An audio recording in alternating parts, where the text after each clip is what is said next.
NBA season about to tip off. Boston about to see that they just got ripped off. I'm straight diving to the hoop, past the D. Golden State and Houston have a shootout from the 3. Sit back and listen closely to me. Some teams' hopes will just be hinging on a need. Who is gonna rise and who is gonna fall? Let's just go ahead and gaze into my crystal ball.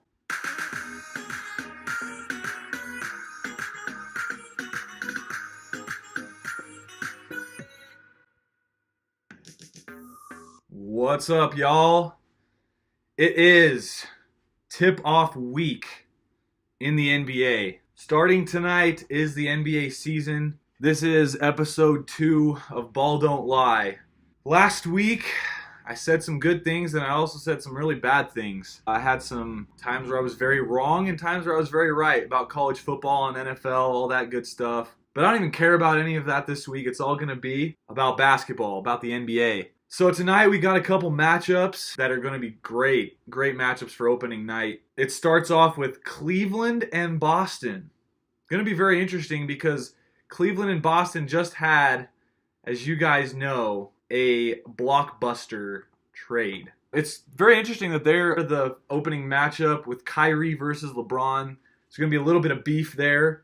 That should be pretty fun to watch. Again, pay attention to my lyrics because it kind of previews what I'm going to talk about in the show. And yes, I do think Boston kind of got ripped off. When I first heard about this trade, I was like pumped for Boston. I was like, this is great. Kyrie Irving goes to Cleveland and Cleveland gets better. But as I kept thinking about it, I just think that Boston gave up way too much. Looking at Boston's starting lineup, projected starting lineup, they've got Kyrie Irving starting at the 1, which is great. He's better than Isaiah, I think. I think he's way better. Great fit for them. But at the 2, they're kind of thin. They got Jaylen Brown projected to start at the 2. He's young and he's raw. He should be good, but this year if they want to contend with the Cavs, everyone thinks they're just going to immediately contend with the Cavs. I'm not sure I completely agree with that because I'm not completely confident in Jaylen Brown yet. At the 3, they've got Gordon Hayward. At the 4, Marcus Morris, who just got off of some assault charges. He got lucky. He and his twin brother, actually, both got off on assault charges. They got lucky.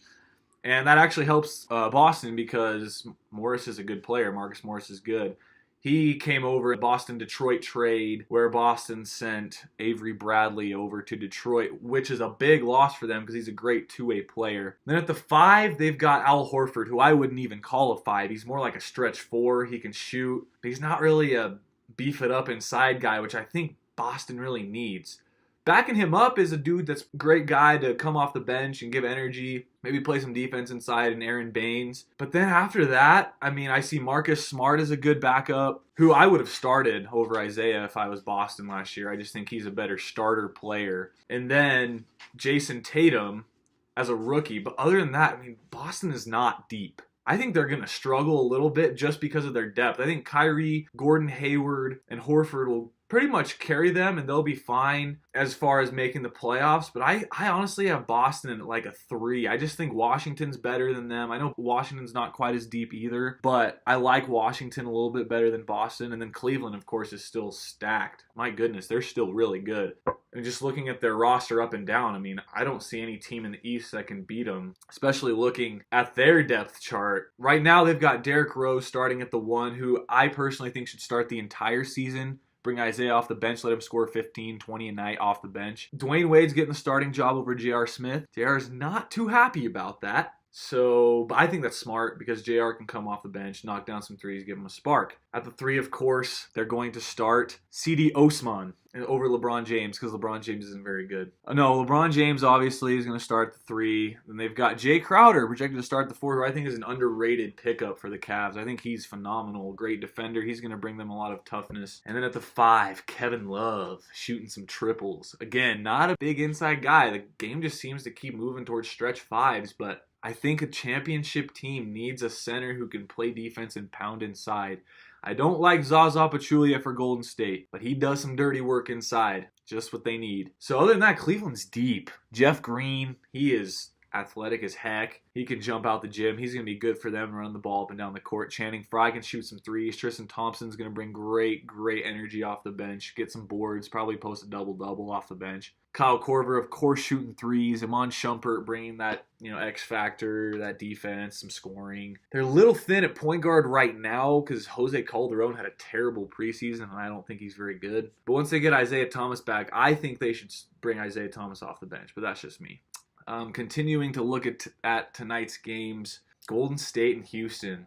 It's crazy because the two matchups that are going to be televised are both of the predicted conference finals matchups. It's pretty intense for the first night of basketball, of regular season basketball. Golden State and Houston. I think Houston is an interesting threat to the Warriors because of their three-point shooting ability. They can hang with them, but in a series, they just have to get lucky 4 out of 7 games and shoot the ball well in 4 of those games before Golden State does. That's a little bit hard to do. I think Houston's a great regular season team, but don't see them as a championship contender in the playoffs. I know I'm repping them. I'm repping my OKC right now. Maybe a little biased, but I think OKC is a better fitted playoff team than Houston is just because of their multiple options. I think they're a little bit better on the defensive side of the ball because they've got 3 really good defenders in their starting lineup. Their bench has some decent defenders as well. I am concerned about OKC's bench, though. I mean, let's look at their depth chart coming up. I don't know. I still am hanging on to the feeling that they should bring Carmelo off the bench. Start Patrick Patterson. Let the dude do some work. Stroke some threes. Spread the floor. He's very efficient. Statisticians, including myself, being a stats nerd, love Patrick Patterson because he's very efficient. He does the little things. Very good player. But Carmelo coming off the bench I think would be great. But other than that, let's look at their bench. They've got Jeremy Grant, who I really like. He's very athletic. He's a decent defender. He's long, but he can't shoot the ball. Their backup center is Dakari Johnson, who was a great G League player last year, but not very deep at the center position. At the small forward position, I'm looking at ESPN's depth chart right now. Their backup small forward right now they have as Kyle Singler. Ugh. Kyle Singler. That dude's still in the NBA. That dude is probably one of the worst players in the NBA. And he's making, I don't know, well, back then when they gave him his deal, he was making $5 million a year, which people are like, wow, that's great for Kyle Singler. And now it's like, it's not making very much. But that dude is awful, and he's their backup. That's not good. Continuing to look at their depth chart, they've got Alex Abrinas, who's a great shooter off the bench, and their rookie Terrence Ferguson coming over from Australia. That should be interesting. He's very athletic, decent scorer. Interesting to see if he'll get some minutes. And then, of course, Russell Westbrook and his backup Raymond Felton, who I think is great, but they don't have like a one guy, they're like, all right, they're going to come off the bench and they're going to be the man off the bench. Would be Patrick Patterson, but I think he's suited better starting, bring Melo off the bench. Not going to happen, but I can wish and hope. If I'm going to keep looking at depth charts, I really want to look at the Lakers right now. The Lakers are going to be an intriguing team. I'm not buying LeVar's prediction that they're going to make the playoffs. The West is just way too stacked. And I'm not saying the Lakers aren't like a playoff talent team. I think they are actually because they're young and they're good. But the West is just way too stacked. Way too stacked. If they were in the East, I'd give the Lakers a shot. But they're not. They're as far west as you can get. Their starting point guard, of course, is going to be Lonzo Ball. I'm actually starting to like Lonzo. I'm almost hopping on the Lonzo train because when I watch him play, he keeps his mouth shut. He plays it. He just does his thing. His jump shot is still so ugly. Man, I don't know if I've seen anything uglier. I would even say it's uglier than Sean Marion's shot. Little flick. But Lonzo's little, I don't know. I don't really like it. But he's a good player. He's going to be great. At the 2, they've got Kentavious Caldwell-Pope. He's like a 1-year rental. They're paying him like $20 million just to come and play 1 year and kind of hold down the fort, make some threes. Brandon Ingram's going to start the 3. Some people are saying he's going to be a 20-a-night kind of guy. I don't think so yet. Maybe 17-ish. He'll improve on last year. At the center, Brook Lopez.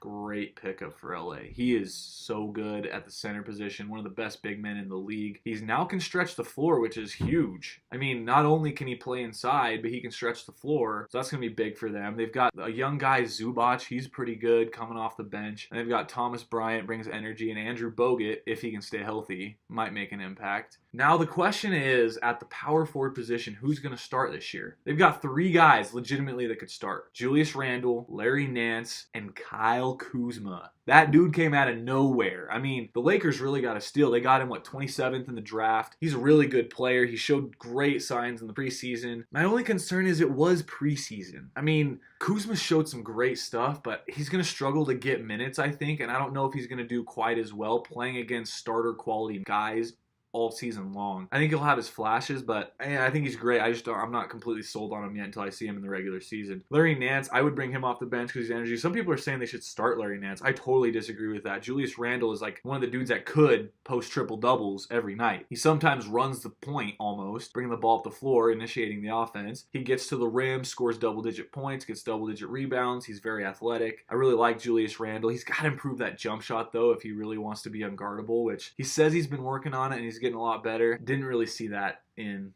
the preseason. I'm going to go back to my predictions for the playoffs, the kind of the seedings or the standings that I've got for each conference. In the East, I've got Cleveland, then Washington, Boston, and I've got Toronto, Milwaukee, Miami, Charlotte. I'll let the Sixers slip in there. I'm not 100% sold because of their health. Ben Simmons has to stay healthy. Joel Embiid has to stay healthy. Simmons looks good. I think Embiid's one of the best big men in the league. The Sixers, though, they're young. They're talented. I like JJ Redick for them, but I don't know if they're ready to end the process. The process is still going right now. They're still improving, getting better as a young squad. Charlotte's looking good. I think they're going to make the playoffs. I like Malik Monk as their rookie. Kemba Walker could be a superstar this year. He's awesome. Nicholas Batum, though, is out for a while. That's going to really hurt him. It's going to be interesting to see Kemba and Dwight Howard. I think Dwight Howard might be able to kind of rejuvenate his career this year. I hope he does. He was so good before, but then he just went really downhill. I think he just kind of let his complaints get the better of him and he wasn't focusing on the basketball. I think Charlotte's going to be a good time to just focus on the basketball, learn a little bit from MJ, the greatest, the GOAT. Maybe just get back on track and have a good year. The Heat should be decent. Still not sold on the Bucks. Like I said last week, still not sold on them. Toronto, they're so stagnant. I don't know. I'm not hopeful for Toronto. I know they'll be top 4, but I'm not hopeful for them getting any farther. They don't go anywhere. The rest of the East is just kind of a crapshoot. It's like Orlando and, I mean, who else? Pacers, maybe. They might compete. I don't know. The Knicks aren't going to be very good. My boy Ron Baker, though, better be getting some good minutes. I love that dude. That dude is awesome. He's probably going to be their backup point guard, their second string, probably behind the new rookie, Frank Ntilikina. He should be interesting to watch. Pretty athletic guy. Him and Kristaps Porzingis, who is probably going to be an all-star this year. He better, because he's super good. Shooting over to the West, I still got Golden State at 1. Duh.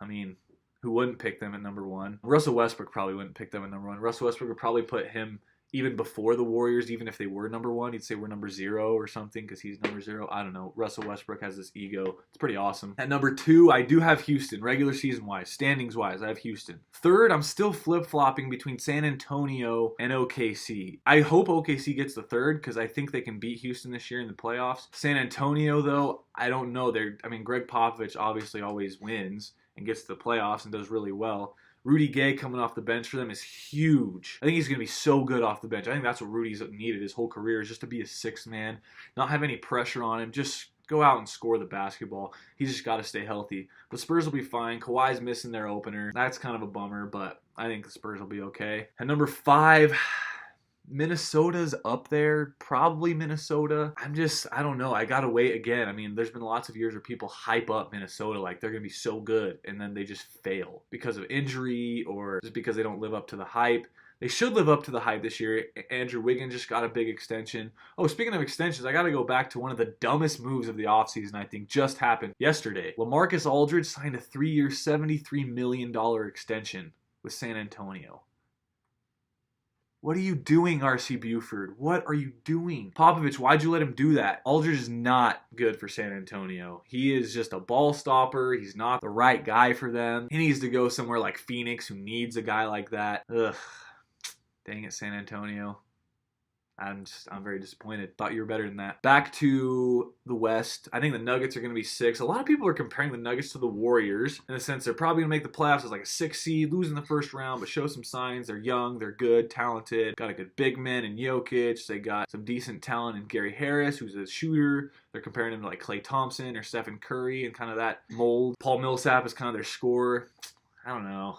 They're good, but I don't know if they'll be Warrior status. No, they won't be Warrior status. At 7, I'd probably put Denver at 7. I'm going to move Clippers back up to 6. Watching Milos Teodosic, that dude is a baller. He's like Steve Nash reincarnated, just without that smooth, silky jump shot. He can really pass the rock. He does these underhand, behind the back passes. I think he needs to be the starter, and they need to bring Pat Beverly off the bench, because Pat Beverly is like X Factor. He's going to get in people's face, be a defender, maybe even score the ball a little bit, bring that energy. I think that's what they need to do. But Blake Griffin, this is going to be his year to prove that he's legit, that he's the leader of a team. And this could really, catapult him into an MVP conversation, because if he leads the Clippers to the playoffs and maybe even a top 5 seed, he's going to be in that conversation because he'll probably be averaging 25 and 12. DeAndre Jordan also needs to step up. They're pretty deep still. The Clippers are going to be fine. People were freaking out when they traded Chris Paul. I think they're going to be just fine. Then to the 8th, I'm going to give the Jazz over the Blazers because the Jazz defense is super good. But come playoff time, they're not going to be able to get anywhere because they don't have enough scores. They're not extending Rodney Hood, so next year he's going to be a restricted free agent. I think that's smart. I just don't think they need to put that much money at Rodney Hood right now. He's not really proven. Gobert has to play offense this year. He can't just sit around the rim. He's got to be able to demand the ball, get it, do a post move and score rather than just get a tip dunk or an oop. If he doesn't do that, I'm still not sold on Rudy Gobert as a complete player. Great defender, not a complete player. The rest of the West is going to be interesting. Grizzlies are going to compete. Parsons needs to stay healthy, but Conley and Gasol are one of the best duos in the NBA. I love those guys. The Kings should compete a little bit because they've got a good mixture of youth and age. But I think they're kind of in a process as well. I think in the future, the Kings are going to be really good. Not sure if they'll make the playoffs this year. The Suns, I don't see them doing very good. They're building. Josh Jackson, I think, will be fine. Other than that, the West just has some teams that are kind of they're stuck. The Mavs are stuck.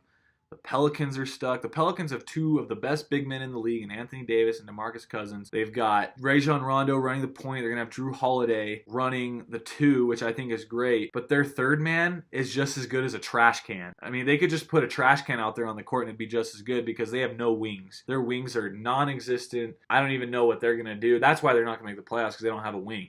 Drew Holiday's not a wing. He's a guard. He's going to play the 2. Davis and Cousins will be fine, but who knows, man? You could see Boston making a trade for Anthony Davis if they don't see things working out quite like they thought. They could be making that trade, and New Orleans may be working towards a full rebuild as they don't re-sign Cousins, trade Anthony Davis, and just start all over because their process didn't quite work. It got them the 8th seed a couple years ago, but didn't get anywhere after that. Kind of sad for Anthony Davis. He's young, but his career is obviously moving along. He wants to go win. I know that. But he's locked in for a while with them unless he gets traded. So we got a great season coming up, guys. Please watch. Please tune in, especially tonight with a couple of games. OKC plays the next night. They play the Knicks. I think Boston again plays that night. It's going to be very fun. Obviously, I'm going to throw out my prediction that everyone already knows. It's going to be Golden State and Cleveland. But I'm not ready to crown Golden State yet because I really think Cleveland really upped themselves this year. Very interesting thing, Draymond Green says it wasn't even close.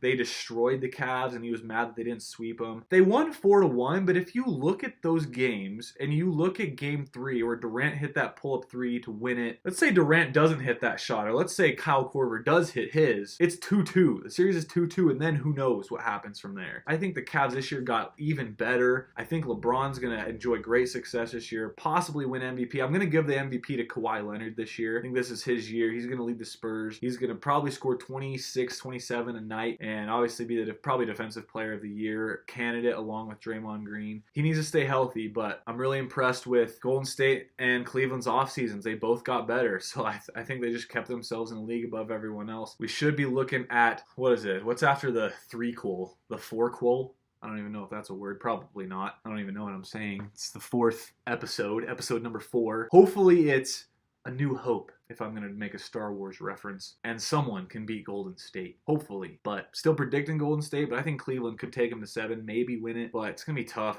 If Golden State stays healthy, Durant might get his 2nd ring. Dang it, Durant. Why? So bitter. I'm still bitter. And Westbrook's still bitter. We all know that. Westbrook's super bitter. He keeps making little shots at Kevin Durant, which I think is really funny. NBA. That's it, guys. Really pumped. Hope you enjoyed this NBA talk. I kind of just blabbered NBA today. It's kind of my thing. Next week, I'll come back with some more other sports. Today was just like True Hoop Tuesday. It is the day for ballin'. Opening night, October 17th in the NBA. Go enjoy. Go watch. Renegade Ryan is out. Thanks, guys.